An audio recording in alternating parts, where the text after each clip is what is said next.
We start with Tim Radford, again, the science editor for The Guardian. I'm told that Tim is one of those naturally witty Brits, so bring it on, Tim. What do you have for us today? Good morning. And good morning to you. And a big hello to Maggie as well. I can tell her that London misses her. Now, I am the science editor of a national newspaper.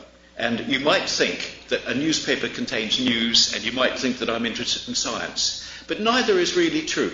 I am interested in stories. And no newspaper man ever refers to a news item as a news item. He refers to it as a story. This is not an accident. It's not a metaphor. It's not a piece of jargon. It's a fact.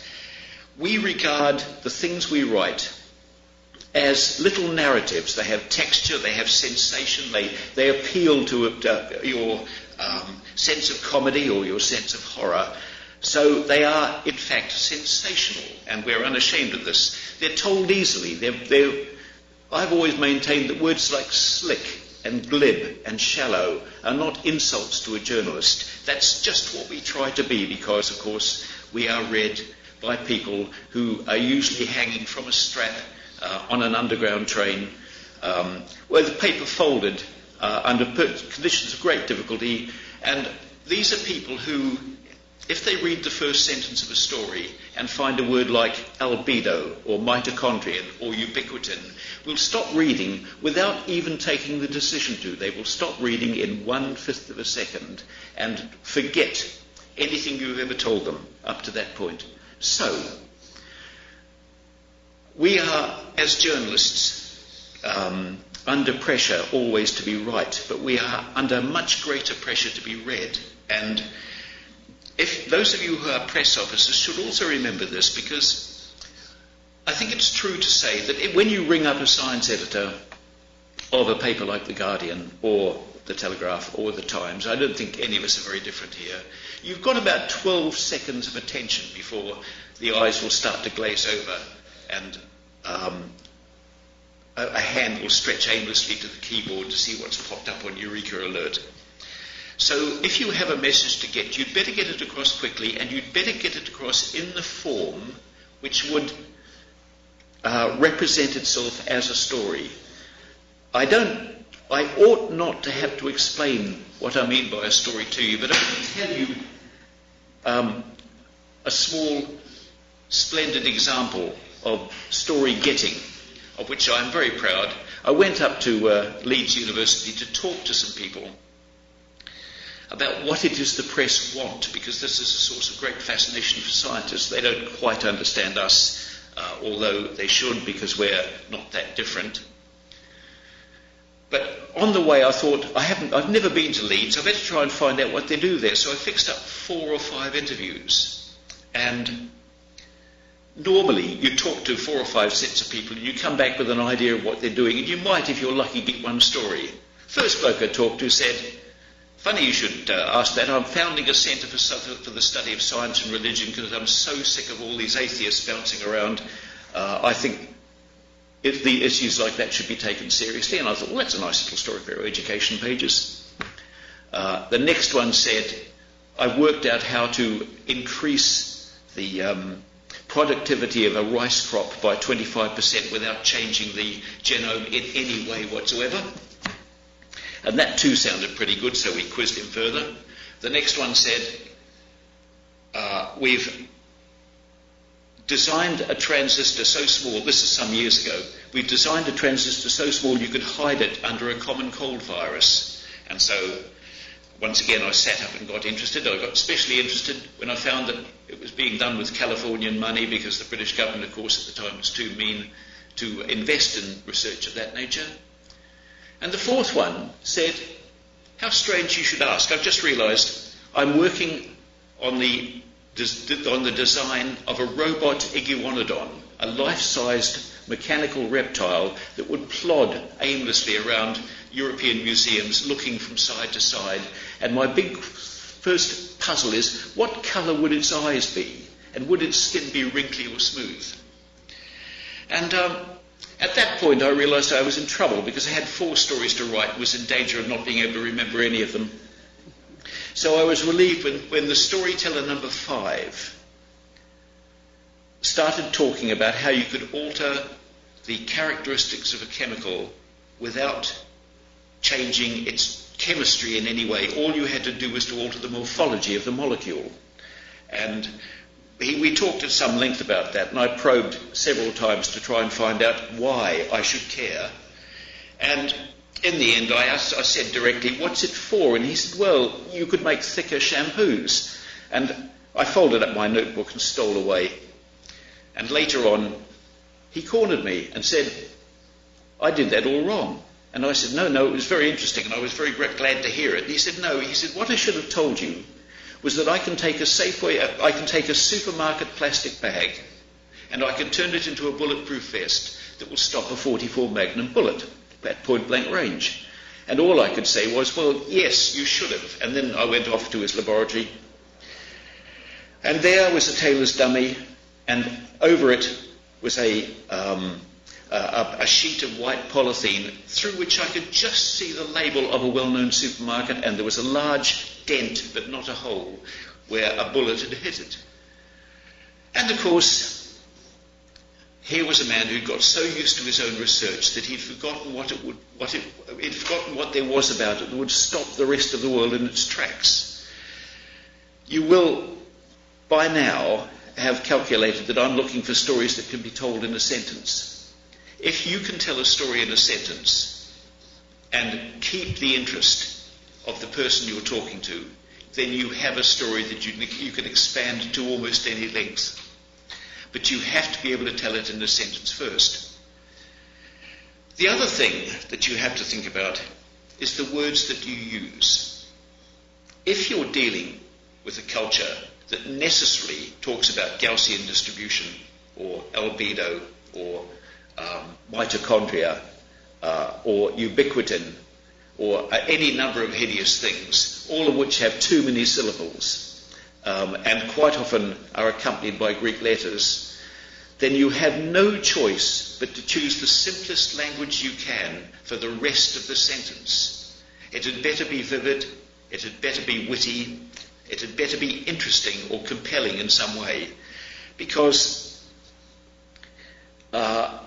there is an irony in the world of newspapers. A thing can be news, that is, it can be new to anyone, but it doesn't make it interesting to anyone. We have in a democracy an obligation to explain what we do, but nobody has a corresponding obligation to listen. So newspapers find themselves in the position of fairground barkers, or journalists in newspapers find themselves in the position of fairground barkers, saying, "Roll up, I've got the most wonderful thing in my tent here, please come in." Because the reader, of course, of a modern newspaper cannot read everything that's in it. It just takes too long. The Guardian every day carries enough words to fill a novel by Charles Dickens, but we expect our readers to read it for about 45 minutes in a distracted kind of way, quite often while eating breakfast, or quite often while listening to the radio, or even worse, while commuting. And these are not conditions for depth. These are conditions for what you might call the quick and dirty approach to storytelling, in which you grab people by the lapel and try and tell them what you have to tell them in the shortest possible time. This is a challenge. I take it, I haven't quite been briefed as closely as I'd like, but I take it that many of you are press officers at universities. And what you should be doing is talking to your scientists. Quite often they know what they want to say, but you are the filter who will be able to help them decide what it is that people will listen to, which is the important part of this equation. I'm often asked if the press is in fact some strange, different animal, and in a sense it is. Both journalists and scientists are in pursuit of the truth, but journalists stop when they get a story. Scientists, of course, go on till they're sure. Journalists certainly don't go on till they're sure, because they have deadlines to meet and obligations to fulfill. So the outcome is different, even though the approach is the same. We are, for instance, scientists and journalists, both members of the same species. We are Homo inquisitivus. We think the words "I don't know" are actually really a good starting point. We both use the 6 important questions: who, what, how, when, where, and why. Journalists, especially science reporters now, do literature searches before they start. They look in their own cuttings to see whether they've ever written about it before. And that, of course, doesn't stop them writing about it again, but they usually like to have a sense of these things. They tend to set up a hypothesis and test it against reality by going out and talking to people and asking questions and just seeing whether the first sentence that they have in their mind really stands up. And in the end, they write an article and submit it for peer review, that is, review by editors and sub-editors, and then it gets published. Now, in science, that takes as long as it takes. It can take years. In newspapers, of course, it takes between 11 in the morning and about 9 at night. But that's not the important thing. The important difference between a scientific paper and a newspaper report is that most scientific papers are read only by the author and his or her mother. Whereas, of course, if you wrote a newspaper story which was written by so few people, you would not only have wasted your time, you would very quickly be out of a job. I carry out a kind of an arch story in my mind all the time. It's of Scheherazade, who is the wife of the Caliph in the Arabian Nights, or the 1001 Nights. And as many of you will know, this Caliph was famous for consuming his wives one at a time and then decapitating them so that they could never then be unfaithful to him. And Scheherazade was a smart cookie. Instead of making love, she told him a story and ended with a cliffhanger and then resumed again the next night. And she knew, of course, that if she failed to keep his attention, she was dead, which is the condition really of a newspaper. If we fail to keep the reader's attention, we're finished. So we're not overtly reporting science most of the time. Most of the time we're looking for stories. Science, however, remains a marvellous playground for finding stories, and I could tell you another 20, but I won't. It remains a marvellous playground for finding stories because a science journalist, unlike a sports journalist or a crime reporter or a political reporter, actually has a chance to write something that has never been written before. And that's rather a thrill. I will now stop because I'm told to leave time for questions, and I have actually been talking, I'm afraid, for more than 10 minutes. Well, thank you, Tim. Thank you. I just want to do a quick poll here in the room, and I will report the results to you as soon as I get them. But just to get a sense, how many of you are representatives, press officers from universities? I'm going to say maybe 25%, maybe 30. How many of you are representatives from health or medical organizations? Okay, maybe another 30%. Anybody else want to tell me who the remainder are? Government agencies here in the States. Scientific societies. Foundations and research. Split out that last 30 or so. And engineering. So you know who your audience is here in Washington, Tim. It's interesting to me that when you talk, you're not at all afraid to talk about the need for sensational stories. And I know that we have a couple of microphones in the room. I think it's fascinating to the folks here in PR because so often I think more journalists are more likely to say we want really concrete information, but there is that driving need for something that readers will read, viewers will watch, and there is a big competition out there to get the mentality of the people to pay attention. So if you have questions here in the room for Tim, please raise your hand. We have a couple of microphones, and we have limited satellite time, so don't be bashful. Tim, can you believe it? They're being bashful. I can believe it. You can? All right. In that case, I'll forge ahead.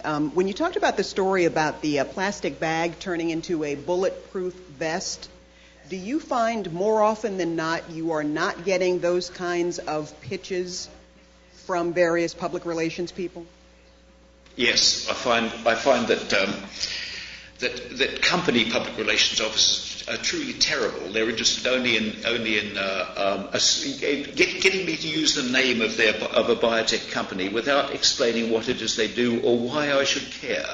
I find that the drugs companies are pretty bad too. The problem essentially is that these people are dealing in a kind of science, the details of which most of us do not want to know. We like to know that you have a cure for cancer. We're not that interested in how it's going to work, and we're certainly not interested in those tiny incremental advances that take a piece of research from an idea in a lab to an experimental drug. We actually want the top line as fast as possible. And I think you can divide science into science which is naturally reportable and science which isn't. I'm very fond of disaster science. You can't lose with a good earthquake, a volcano, anything that's large and picturable and ends up with lots of people at hideous risk. You can't lose with what I always think of as the three great stories in science. And these are where the universe came from, where life came from, and where we came from.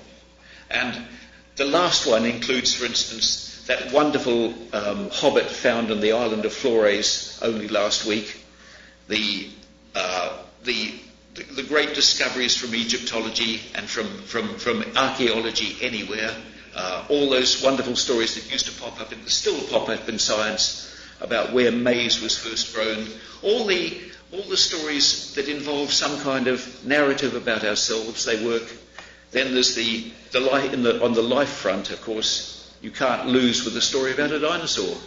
All dinosaur stories get written and printed somewhere, especially if you can come up with an illustration. You would have thought that cosmic physics was a hard one. Actually, people love cosmic physics. They want to know about where the universe came from and how we got here. And this is a story, of course, which nobody has yet got right. So it has an infinite number of possibilities left. So there are many things going. I used the word sensational. I was being strict earlier on. I think a story has to appeal to a sense of something. Otherwise you wouldn't read it. You read Dashiell Hammett, not for the chastity of his prose, but for the sense of excitement that he gives you. You read Dostoevsky for the immense human drama, not because it's good for you. You have to those of us who read do so for some kind of reward, and a newspaper is not different. Now I'm making a distinction, since I've got a few more minutes, I'm making a distinction between what you might call real news. When Chernobyl blew up, this was one of those stories that wrote itself. We had no problem at all explaining to people about the fairly complex science that was involved. And when we weren't complex enough, people rang up and said, "What is a Curie? And if I boil water, will that make it safe?" So we had an opportunity to start pumping real science at people because they recognized that the story itself was so compelling that they had to know. And the same is true for the discovery of the AIDS virus and other such things. But most science stories don't actually matter to people. So the researchers who are doing the research have to make them matter, and I'm part of the process. I'm a willing co-conspirator. We have a couple of questions in the room, and I know we're pressed for time, but let's just try and get a couple very quickly as the microphones move over. I'm looking at the faces here, Tim, and just to give you a little bit of a news report, there's some stun going on here. I think that generally public relations people would like to know that what they're doing is eagerly anticipated by the media, that journalists are clamoring to get the latest report on the incremental science.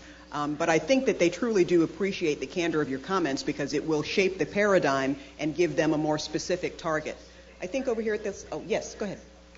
Tim, this is Joe Blumberg from Rutgers. You've picked up a few of my stories off EurekAlert.